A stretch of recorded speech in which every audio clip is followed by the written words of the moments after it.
Olá, tudo bem? Meu nome é Luciana Casaroli, sou professora da Universidade Federal de Goiás, do curso de Relações Públicas.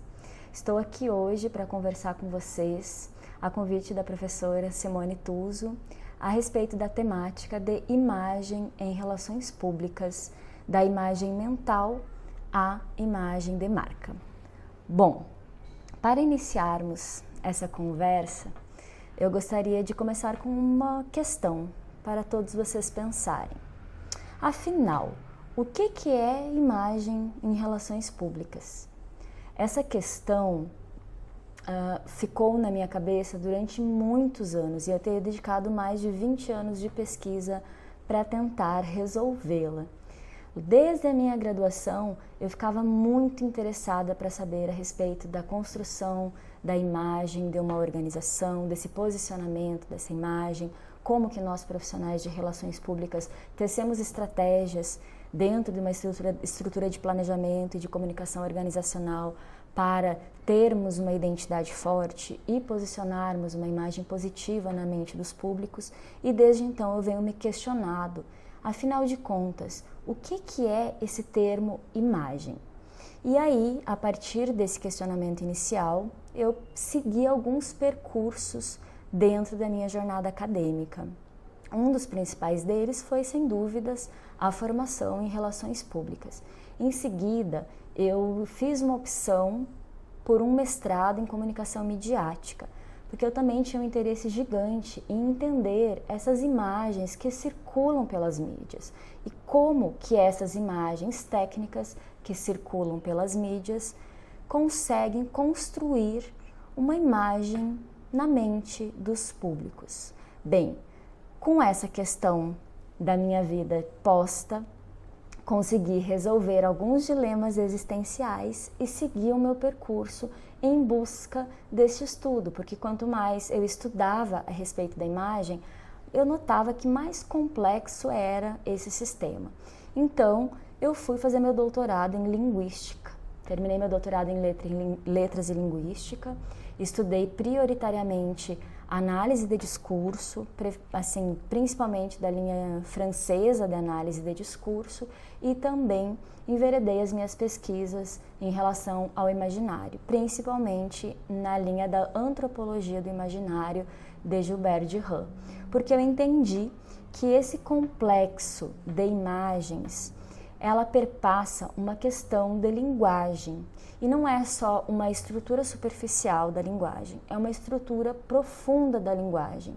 Então, quando a gente fala de relações públicas, quando a gente fala de imagens, nós estamos falando de um complexo que vai desde a imagem símbolo, ou seja, essa imagem mental, até as imagens técnicas, sejam elas fixas ou imagens em movimento, para que no fim tais imagens, instituídas de discursos, de linguagens, de sentidos e defeitos de sentidos, consigam de fato posicionar uma imagem na mente de um público. Bem, então, basicamente esse é o tema da nossa conversa de hoje, e aí eu vou convidar vocês a fazer um percurso, tanto histórico quanto antropológico, a respeito dessas diferentes formas de imagem que estão no universo organizacional e de relações públicas. Bem, o objetivo geral, portanto, aqui dessa nossa conversa seria refletir sobre todas essas questões referentes ao complexo denominado imagem em relações públicas. Para tanto, a gente nota que tanto na comunidade acadêmica quanto no meio empresarial há uma série de nomenclaturas para definir esse termo imagem. Em relações públicas e comunicação organizacional não é diferente. Ao definirmos a nossa profissão e a nossa área de atuação, comumente vamos trazer à tona exemplos como planejamento de comunicação, gestão de mídias, relacionamento com públicos de interesse, reputação, marca, identidade e imagem organizacional. Já estamos muito acostumados a ouvirmos tais termos. Do mesmo modo, essa classificação de imagem se subdivide em diversas nomenclaturas. Então, a gente vai ouvir comumente, né, rotineiramente, imagem empresarial, manual de identidade, imagem da marca, perfil institucional, propaganda institucional, relações públicas institucionais, identidade, imagem corporativa, cultura organizacional e muitas vezes, né, tais conceitos são colocados como sinônimos. Pois bem, né, então para compreendermos como essas expressões, né, dentro de um aparato teórico de relações públicas e comunicação organizacional, como que a gente pode compreendê-las de um modo, de uma perspectiva mais complexa desse mundo das imagens. Bem, então, para aquela nossa questão inicial, né, o que afinal é imagem, eu gostaria de convidar vocês para uma viagem no tempo. Nós vamos precisar ir um pouquinho atrás, mais ou menos uns 200 mil anos atrás, para entendermos do que se trata a matriz dessa imagem. Isso que a gente denomina, né, de imagem mental. Seria o primeiro tipo de imagem que eu gostaria de conversar e discorrer aqui com vocês, né? Então, para isso, nós precisaríamos retomar essa história da humanidade, mais ou menos há 200 mil anos atrás, quando, de fato, surgiu o denominado Homo sapiens. Bom, o que isso tem a ver, Luciana, com relações públicas e com imagens? Bem, há mais ou menos 200 mil anos atrás, esse ser humano, denominado Homo sapiens, dentro de toda uma escala de evolução, adquiriu aquilo que muitos antropólogos denominam de cérebro simbólico. O que é isso? Nós falamos muito de símbolo, nós ouvimos muito falar de representação, mas o que de fato é isso? Boa parte dos antropólogos definem esse ponto inicial desse Homo sapiens como uma espécie de tecnologia, um avanço sobre o nosso próprio DNA. O que seria isso? Muitos deles explicam que quando o ser humano imaginou um projeto, ele foi lá, pegou inclusive, né, uma pedra, um pedaço de pedra, um pedaço de pau, e imaginou que passando essa pedra nessa pedaço de pau, sairiam lascas e uma lâmina se formaria. E essa lâmina nesse pedaço de pau serviria como um instrumento de extensão das próprias mãos em função da caçada, para otimizar a caçada. O que isso quer dizer? Que marca evolutiva é essa que caracteriza esse Homo sapiens, que na verdade foi a última evolução da nossa espécie, que nos distinguiu de todos os demais animais, plantas e inclusive outras espécies, né? Homo sapiens, Homo erectus, Homo de Neanderthals. Então, qual é essa marca evolutiva? Seria essa memória de projeto. Isso que muitas vezes os antropólogos também chamam de memória do futuro. Essa memória de projeto, possibilitada por esse incipiente cérebro simbólico, tem uma característica primordial, que é justamente a aparição de uma imagem aqui, uma imagem mental, algo que nos ocorre, que nos aparece e que nos faz criar, gerar no mundo. Então, quando a gente fala de imagens, a primeira coisa que a gente vai precisar pensar é nessa imagem elementar que se chama símbolo, que são essas imagens que todos nós temos mentalmente e que cada um aqui veio ao mundo para jogar essas ideias no mundo, criar no mundo. Essa, inclusive, é a ideia inicial da própria palavra criatividade, né? O criar a partir dessas imagens primordiais que nos ocorrem e a partir delas, né, a gente visualiza coisas, cria projetos muito antes deles existirem no mundo. Eu gosto muito de pensar em exemplos de grandes gênios que apareceram na história da humanidade, né? Grandes gênios como Tesla, por exemplo, ele visualizava, né, lhe ocorria imagens daqueles projetos, né, projetos de energia.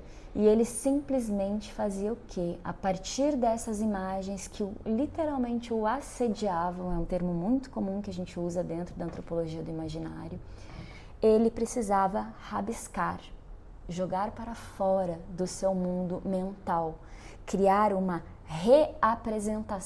uma representação dessa imagem num plano material. Então, muitas vezes ele desenhava até no chão, e aí o projeto dele estava pronto. A partir daquele desenho, a partir daquele projeto materializado, ele ia lá e conseguia construir algo no mundo. Então é mais ou menos desse tipo de imagem, de criatividade que a gente está falando. Essa criatividade primordial, algo que nos ocorre naturalmente por termos uma mente simbólica, por termos símbolos. Bom, e esse cérebro simbólico, né, desde o nosso antepassado mais distante, quando ele conseguiu adquirir essa distinção mental, né, é que traz a grande marca da humanidade e do Homo sapiens. Pensando nisso, né, quando a gente vai seguindo esse percurso de compreensão, como que esse símbolo apareceu, nos ocorreu, a gente consegue entender que esse complexo de imagem que estamos estudando é um pouco maior do que algo técnico ou de algo que a gente simplesmente tenta projetar na mente de alguém. Essas imagens de base, elas tomam conta de nós, seres humanos. Elas nos assediam, né? Elas nos devoram. E enquanto nós não jogarmos elas no mundo, nós não conseguimos ter uma determinada paz. É assim com as ideias, né? Quando as ideias nos tomam, a gente precisa de algum modo expressá-las no mundo. Então, essas imagens, elas seriam como uma base, uma mola propulsora que nos jogam para a vida, nos impulsionam para a vida, né? Nos precipitam em relação uns aos outros. Precisamos contar aquilo que mentalmente nos ocorre, né? Essa ideia, muitas vezes representada como luz, né? Tive uma luz que nos foi dada, que simplesmente acontece, ela precisa ser manifesta para, de algum modo, tentarmos encontrar a paz.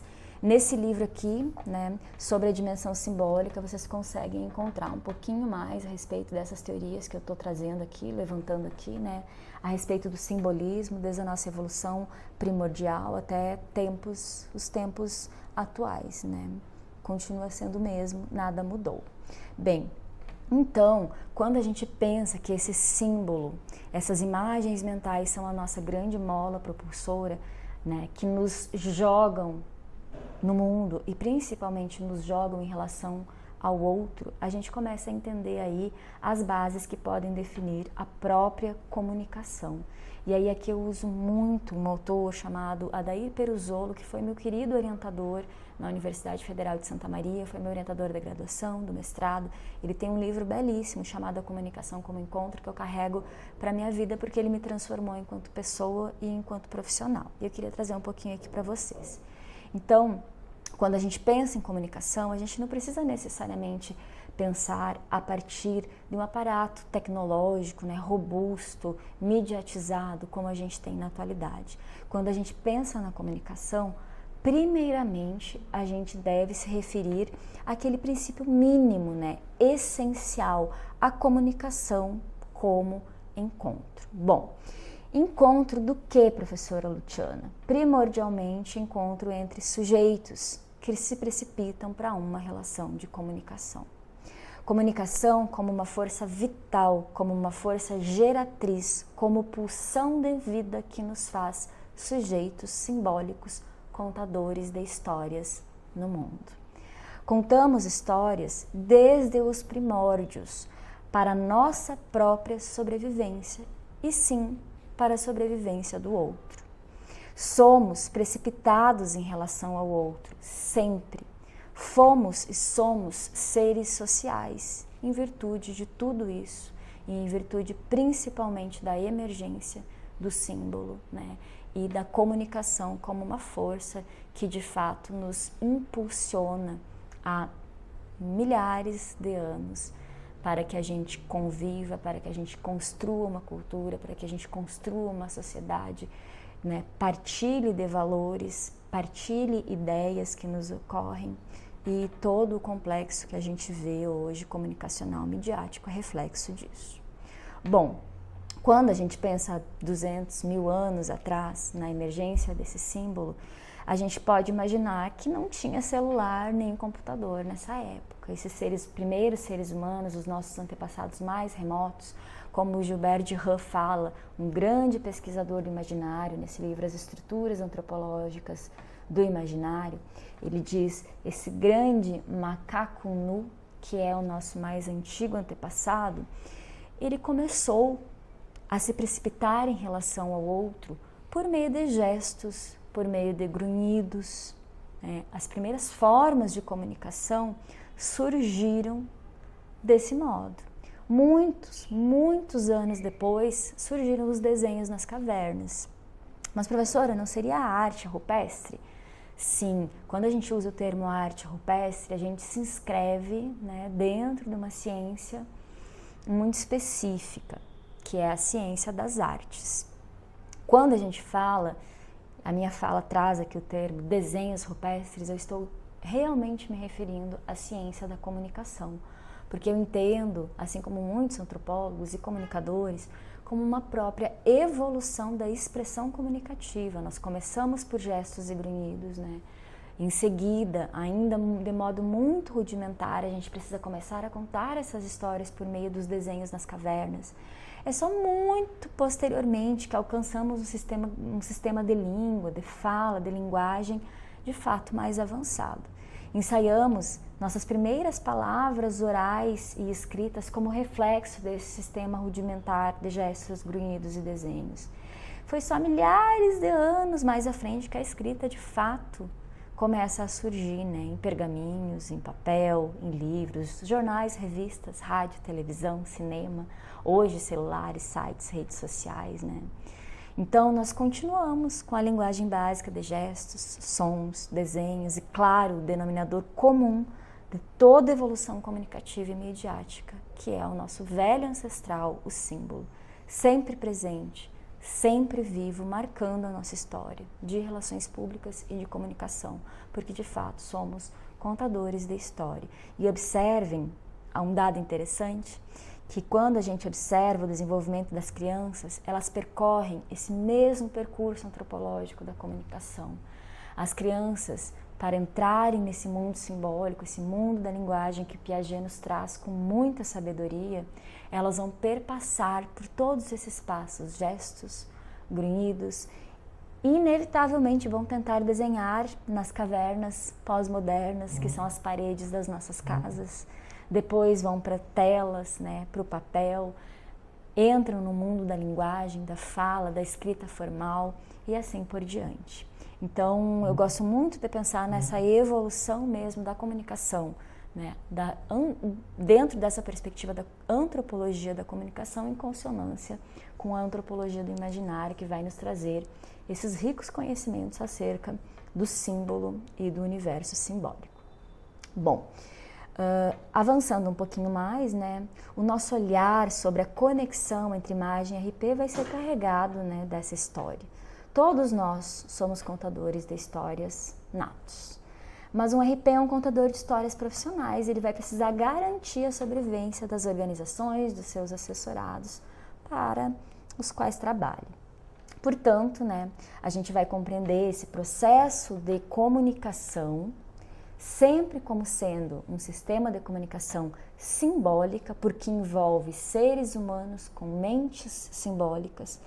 Minimamente, a gente pensa que existem os sujeitos da comunicação, alguém que envia uma mensagem, alguém que acolhe essa mensagem, e naturalmente, dentro desse processo comunicacional, vai ter uma instância do meio, onde ficam as próprias mensagens e o sistema que as sustenta, ou seja, as mídias, né? Desde uma mídia offline, desde um papel, desde um pedaço de pedra que sustenta um desenho, são as mídias, essa materialidade, né, que dá vazão a um tipo de linguagem, seja ela oral, escrita, sonora, sempre há uma materialidade que a sustenta. Bom, essa mensagem ela vai ser sempre carregada de simbolismos.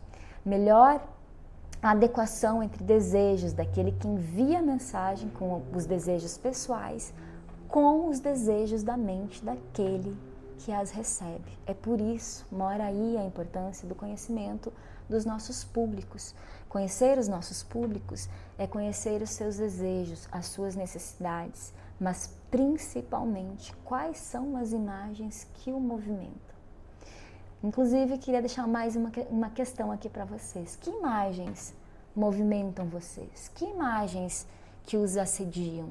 Que imagens são essas que fazem vocês se jogarem no mundo, viverem, correrem atrás dos seus sonhos, que são imagens, né?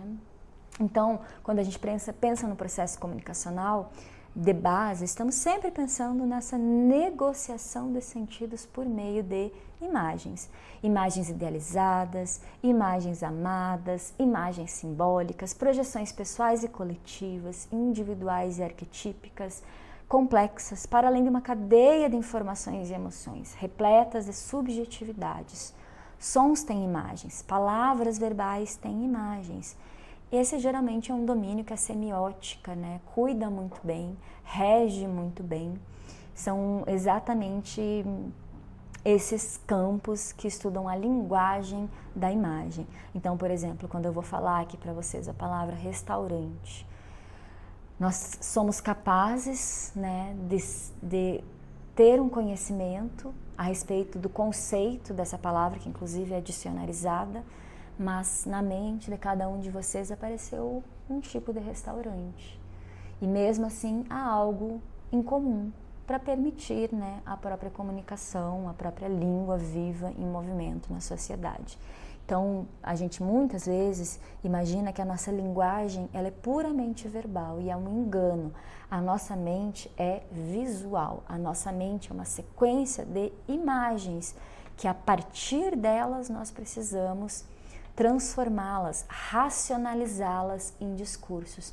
Tem muitas imagens que não há palavras para expressá-las. Imaginem os nossos mais antigos antepassados quando eles estavam apaixonados por alguém. Imaginem a angústia de precisar falar, expressar sobre isso mesmo num momento em que ainda não existia nome, né? Aí a gente precisa ir para esses primórdios, né? Até hoje, quando nós estamos com essas imagens de amor e de paixão na mente, né? A gente precisa jogá-las no mundo, a gente precisa contá-las. E essa é uma angústia, digamos assim, né?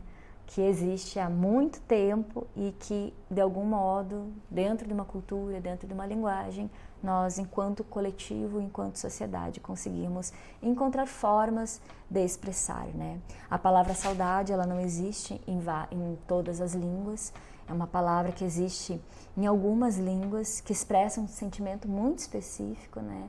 E que muitas vezes nem mesmo a própria palavra comporta toda a imagem que nos ocorre, né? Bom, então, dentro da minha busca, lá atrás, lembre que eu contei para vocês que eu fui fazer mestrado, fui fazer doutorado em linguística, tentando entender essas noções da imagem, eu passei a compreender o RP como um verdadeiro arqueólogo, um escavador, né?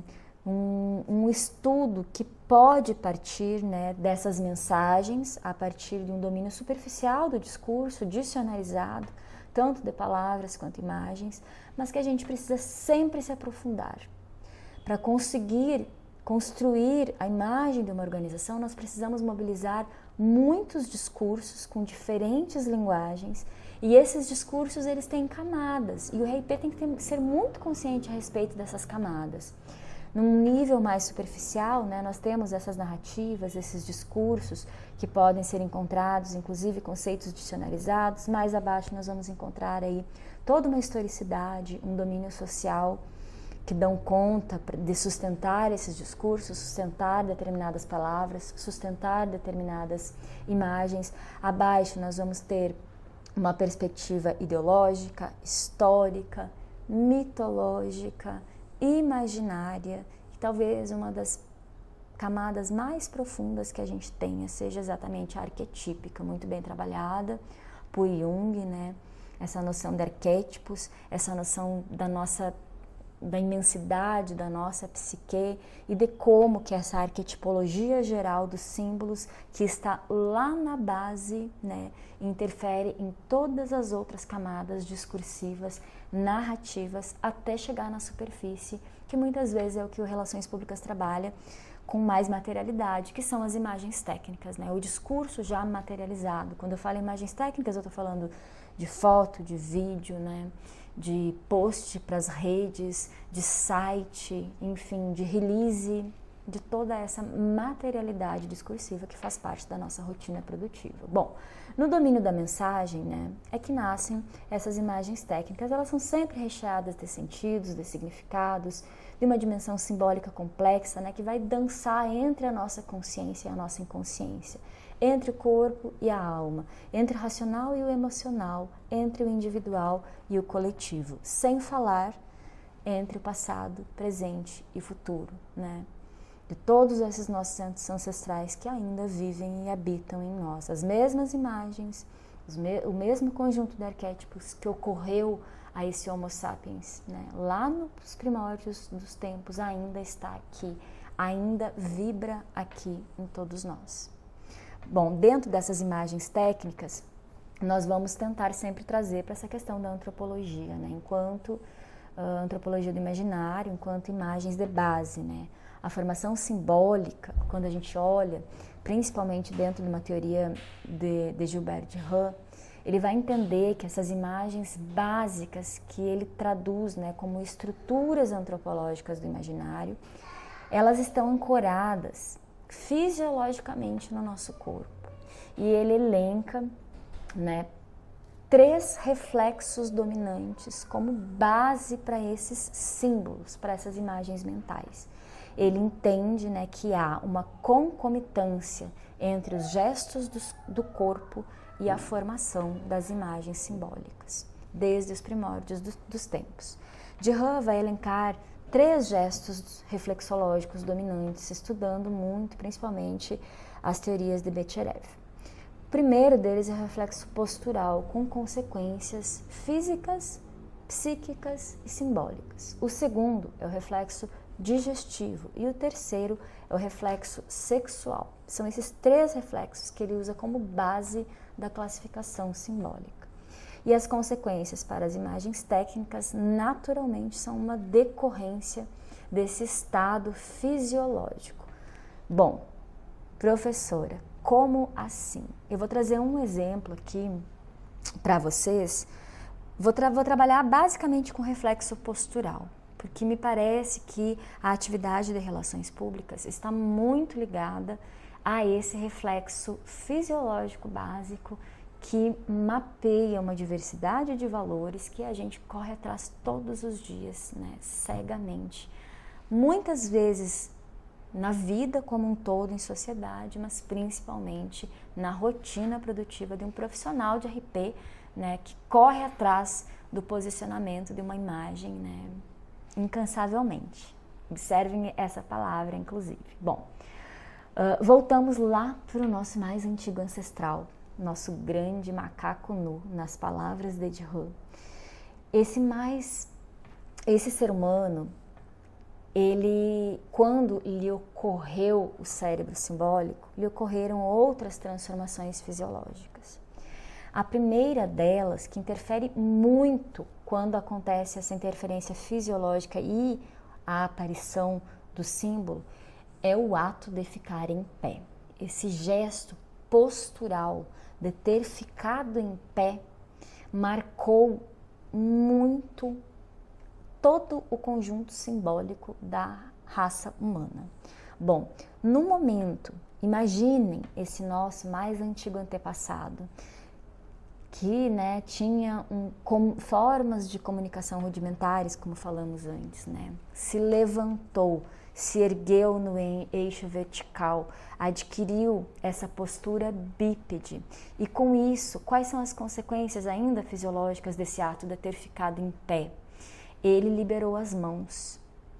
Liberando as mãos, existem outras consequências simbólicas. Ele não só liberou as mãos, mas ele também liberou e ampliou o campo da visão, o seu horizonte.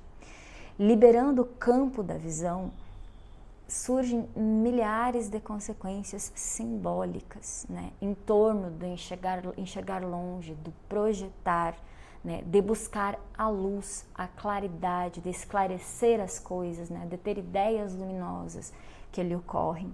Bom, para além de ter ficado em pé, liberado as mãos e liberado esse campo de visão, também acontece, né, a evolução da passada. Essa passada, essa marcha firme que a gente vai precisar aí de todo um jogo de equilíbrio para se manter em pé, e não basta se manter em pé, tem que se movimentar, tem que andar, tem que ir para frente. Esse reflexo postural que deixou esse ser humano em pé trouxe algumas consequências simbólicas muito importantes que eu vou começar a situar aqui. Então, a primeira delas é essa que eu falei do para cima. Levantou-se, né, e se dirigiu para cima, para o alto. Ficou em pé, ficou mais perto do céu, né? O Eliade, nesse livro aqui, que é muito bonito, Tratado da História das Religiões, ele vai dizer, né, que a simples contemplação da abóbada celeste provoca na consciência primitiva uma experiência transcendente. Bastou olhar para cima e entender que o que está acima é melhor do que o que está abaixo. Vejam o quanto isso é simbólico na nossa vida. Quantas construções, né, são feitas a partir desse princípio. Valorizar o que está acima, né, e desvalorizar de algum modo o que está abaixo. Então, desse modo, principalmente dentro, né, do nosso trabalho de relações públicas, né, nós vamos ver essa obsessão pelo topo, pelo pódio, pela escalada, subida acelerada, né, muito perto de uma experiência do voo. Essa experiência do voo, o He diz que é algo absolutamente natural, seria um contínuo desse ficar em pé. Vejam que as nossas crianças, quando elas, né, nascem, começam a dar os primeiros passos, é naturalmente um sonho infantil voar. E é um sonho que o ser humano alimenta, não necessariamente depois com um voo literal, mas um voo simbólico. Nós tecemos milhares de estratégias para voarmos na vida, decolarmos na carreira, né? Avançarmos, subirmos, escalarmos. Vejam que a própria lógica das mídias tem uma lógica muito de topo. Quando a gente vai falar de um jornal, existe a escalada da notícia, né? Para saber qual é a notícia mais importante que vai ficar no topo, na capa, né? A gente vai ver a sociedade se estruturando de um modo, né, de quem está acima para quem está abaixo. A gente vai ver as competições, né, tendo pódios, tendo primeiro lugar, sempre um lugar acima. A gente vai ver construções de altares, um privilégio por zonas mais altas, né, próximas aos céus, construções de grandes monumentos impactantes, importantes, né, muito altos, verdadeiros arranha-céus. E tudo isso tem um impacto porque é algo simbólico e a gente vai jogar isso nos nossos discursos.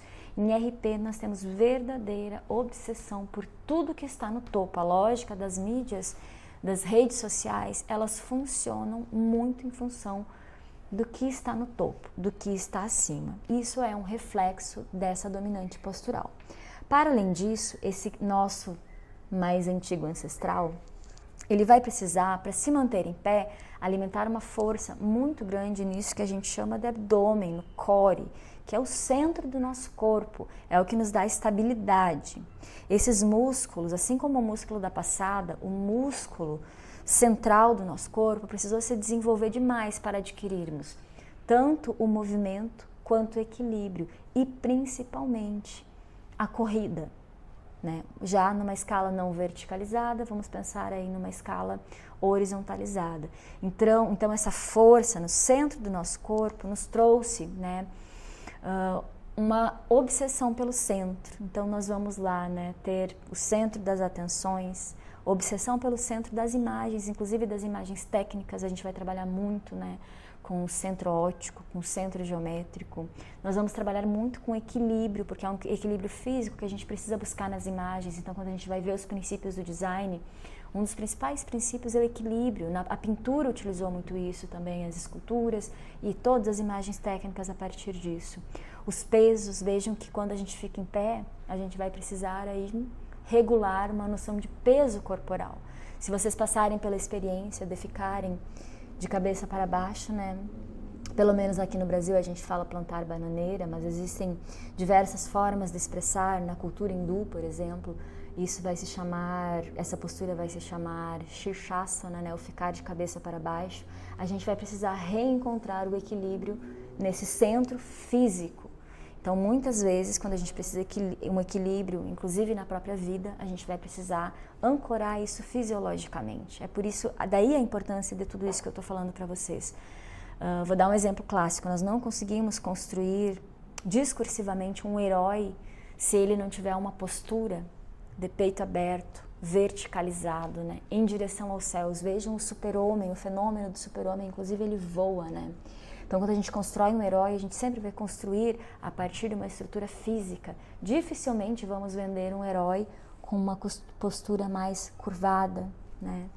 Então, a gente nota que esse centro simbólico está ancorado em um centro físico. Bom, voltando lá para o nosso reflexo postural, né? Primeiro para cima, depois obsessão pelo centro, vamos lá para a terceira consequência, que é a liberação do campo de visão, do ver, do olhar, né? Dentro da comunicação, nós vamos ter consequências, por exemplo, em torno de visibilidade, número de visualizações, né? A imagem, o olho daquele que tudo vê, a própria imagem técnica nasce disso, né? Um reflexo de nós mesmos. Desde que nós descobrimos ao longo da história esse eu, nós precisamos projetar a nossa própria imagem. Desde os primeiros espelhos, que são as águas, existem vários mitos em torno disso. Depois, as pinturas, a fotografia, né, o autorretrato, e agora, né, as mídias sociais aí nos dando uma verdadeira aula a respeito dessa mostra desse eu que se mostra, desse eu que precisa ser ver e principalmente desse eu que precisa ser visto, visualizado. Vejam que as redes sociais trabalham dentro de uma lógica de número de visualizações, né? Nós corremos atrás dessas questões vinculadas a esse ver, essa ampliação do campo da visão que decorreu naturalmente com a postura em pé. Como quarta consequência dessa dominante postural, nós vamos ter, né, a questão do manusear. Esse ser humano liberou as mãos, começou a se movimentar nesse território, né? Primeiro aí deve ter tido muitos trancos e barrancos. Eu imagino uma criança que está aprendendo a caminhar, né? Ela vai ter desequilíbrio, ela vai cair, ela vai levantar, vai insistir até conseguir encontrar esse centro. Bom, esse ser humano que já vamos imaginar que ele estava nesse movimento foi liberando as mãos, e esse liberar as mãos foi muito fundamental porque nos deu uma técnica de manusear para principalmente dividir, separar, isso me serve, isso não me serve, isso vai me dar vida, isso vai me dar a morte, isso é alimento, isso é veneno. Essa técnica natural de manusear também gerou uma técnica de hierarquizar, né? Racionalizar, quantificar, que é uma lógica muito ocidental, inclusive, né? Culturalmente falando. Nós vivemos dentro de uma lógica muito quantitativa, racionalizada, né? Matemática, científica, que nasce desses primórdios do manusear, né? Bom, como último ponto aqui, como consequência desse reflexo postural, ainda temos, né, as implicações no campo do andar para além do centro dê força, né? Esse andar, né, vai ser sempre pensado no para frente e para cima, né? O progresso, a própria evolução, ela vai precisar ser feita para frente, né? Quando a gente pensa nos quadrantes matemáticos, a gente sempre imagina essa parte positiva como do lado direito. Nós temos muito uma tendência de jogarmos isso para a nossa imagem, né? O lado direito dos jornais, das revistas, tem maior peso visual, são mais importantes, né? Quando a gente pensa em progresso, a gente sempre vai pensar numa linha do tempo, numa linha contínua, apontando para frente. E quando a gente pensa, por exemplo, em desenvolvimento, vejam a própria origem dessa palavra, né? Desenvolver, ou seja, perder o envolvimento, é algo muito técnico, muito racional para que a gente consiga aí desenvolver na vida. Bom, né? E isso consequentemente vai ter consequência nos nossos materiais comunicacionais. Nós vamos ver aí quem que é RP e não define a sua rotina como correria, né? Inclusive temos muito orgulho disso. Então, corremos, estamos sempre vivendo de modo acelerado, a rotina organizacional nos engole, estamos sempre, né, dentro dessa rotina de evoluir, de conquistar mais, de subir, de ascender. Vejam que nas mídias nós temos uma consequência de vídeos muito curtos, cada vez temos mídias com vídeos mais curtos, cada vez estamos acelerando mais os áudios para ouvi-los, então a gente vê que é próprio da cultura desse nosso tempo, né? Uma evolução de fato desse nosso movimento reflexo inicial de ter ficado em pé. Bom, e aí nesse livro aqui, do Leroi Gourhan, que eu acho ele maravilhoso, o gesto e a palavra, é o número 1, esse, o Técnica e Linguagem. Ele vai nos dizer o seguinte: assim, é graças a essa organização que o espírito, como um músico, produz em nós a linguagem e nos torna capaz de falar. Ele está refletindo a respeito dessa evolução dos nossos ancestrais. Esse privilégio jamais o teríamos, sem dúvida, se os nossos lábios tivessem de assegurar, continuar prendendo os alimentos para as próprias necessidades do corpo, a carga pesada e penosa da alimentação. Mas as mãos chamaram a si esse cargo e liberaram a boca para o serviço da palavra. Dentro dessa perspectiva, né, é o ficar em pé que liberta as mãos. É a mão que vai libertar a boca para a tarefa da palavra. E é aí que a comunicação se torna possível. É aí que a gente se encontra com esses princípios antropológicos. Então, nós vamos ver esse princípio simbólico em todas as histórias contadas pela humanidade, desde os primórdios até hoje. São as mesmas moléculas estruturais que se manifestam de formas diferentes, mas sempre presentes. Os núcleos componentes de todas as histórias humanas representam as estruturas mentais básicas da espécie Homo sapiens.